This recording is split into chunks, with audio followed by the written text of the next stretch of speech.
So সামনে কিন্তু Valentine's day আসছে এবং আমি তোমাদের বলেছিলাম যে ভ্যালেন্টাইন্স ডের জন্য আমি তোমাদের কিছু টিপস দেবো।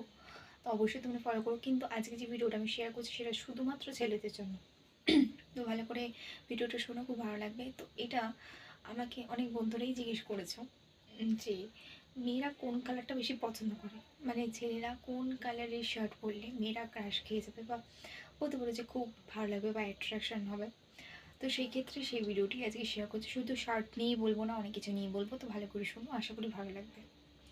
তো ছেলেদের জন্য আজকে ভিডিওটা তো অবশ্যই দেখো। তো তোমাদের যদি জিএফ থেকে থাকে বা তুমি যদি নতুন কাউকে প্রপোজ করতে যাচ্ছ বা ডেট করতে যাচ্ছ, সেই ক্ষেত্রে তুমি কি কালার পরলে ভালো লাগবে। তো ফার্স্ট টাইম যে কালারটা বলবো সেটা তোমাদের পছন্দ হবে কিনা জানি না, বাট আমার তো দারুণ লাগে হোয়াইট কালার। হোয়াইট কালার পরে, হোয়াইট কালারের যে কোনো ফুল শার্ট যদি পরে তুমি ডেটে যাও, খুব স্মার্ট লাগবে অ্যান্ড খুব কনফিডেন্স লাগবে তোমার ফেসটা, because white colour is very different from others. So আমি সবসময় বলবো যে হোয়াইটটা পরো। হোয়াইট যদি না থাকে অফ হোয়াইট পরতে পারো।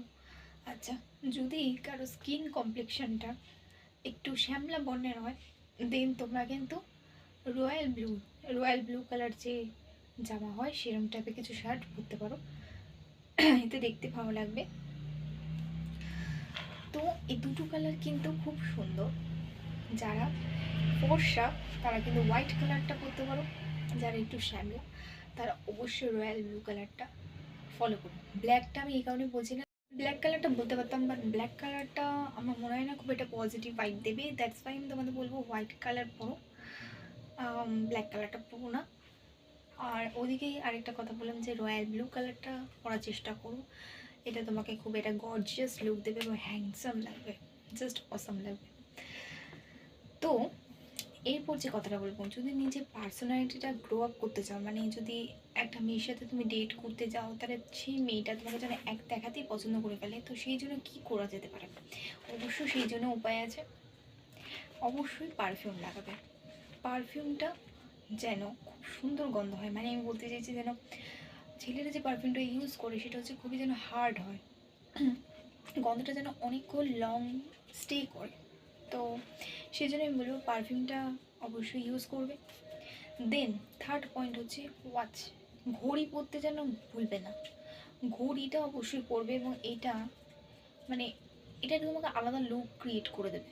কেন বলতো, সবসময় আমাদের সম্ভব হয় না যে মোবাইল দেখে আমরা টাইম বলি, এরকম করলাম ঘড়িটা দেখে নিলাম হয়ে গেল। তাহলে কী কী শার্টের ব্যাপারটা বলে দিয়েছি, পারফিউম অ্যান্ড ওয়াচ। ফোর্থ হচ্ছে অবশ্যই নিজের মধ্যে একটা কনফিডেন্স রাখবে বা মুখে একটা হাসি রাখবে, যাতে তোমাকে নার্ভাস না লাগে দেখলে। তুমি এটা ফিল করবে ভেতর দিয়ে দিচ্ছে ওর সাথে আমার আগেই কথা হয়ে গেছে। যদি এটা ফার্স্ট ডেট হয়েও থাকে তাও ভাববে তোমার ওর সাথে অনেক আগে পরিচয় হয়ে গেছে, তো রিল্যাক্স। ঠিক আছে? তো যারা সিঙ্গেল পার্সন, যারা রিলেশনশিপে যাচ্ছ, তারা তাহলে এই পয়েন্টগুলো অবশ্যই ফলো রাখবে। দেখবে তোমাদের রিলেশনশিপ চলবে না, দৌড়বে। ফার্স্ট ডেটেই একদম সেই মেয়েটা তোমার ওপর মেল্ট হয়ে যাবে। তো এই পয়েন্টগুলো অবশ্যই ফলো করো। এবং আমার ভিডিওটা যদি ভালো লেগে থাকে অবশ্যই চ্যানেলটা সাবস্ক্রাইব করে দিয়ে আমার ফ্যামিলি মেম্বার হয়ে যাও। প্লিজ প্লিজ প্লিজ আমার চ্যানেলটা সাবস্ক্রাইব করে যাও অবশ্যই, যাতে আমার দেওয়া টিপসগুলো তোমার কাছে সবার আগে পৌঁছায় এবং তুমি সেটা আগে ফলো করতে পারো সবার। তো আজকে ভিডিওটা এইটুকুনি। ভালো লাগলে অবশ্যই লাইক কমেন্ট করতে একদম ভুলো না। নেক্সট ভিডিওতে